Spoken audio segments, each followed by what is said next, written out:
NATO's silence is fast becoming the story. As US President Donald Trump openly threatens to take control of Greenland, even by force, European capitals are growing increasingly uneasy.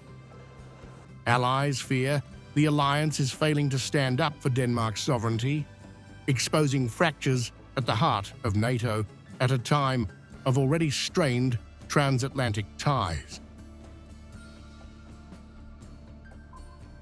At the center of the criticism is NATO Secretary General Mark Rutte. Despite the unprecedented nature of a NATO member threatening another ally, Rutte has avoided any direct public condemnation. That restraint has frustrated European leaders who believe the alliance should have drawn a clear red line. They're conspicuously silent. At a moment when the territorial integrity of a NATO ally is being openly questioned, the absence of a clear public response from the alliance is deeply troubling.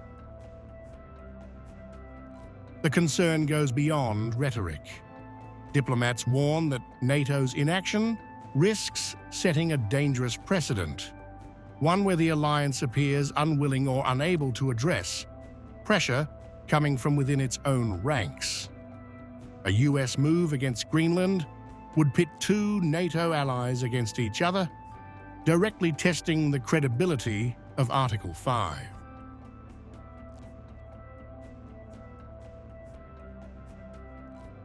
Of course, it is difficult to discuss these things inside NATO, but if you don't, it implies that we are all okay with what is going on, and that creates a very dangerous signal for the alliance.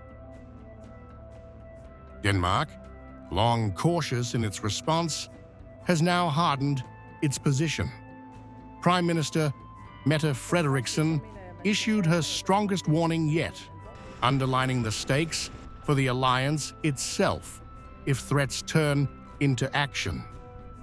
If the US chooses to attack another NATO country militarily, everything stops, including our NATO.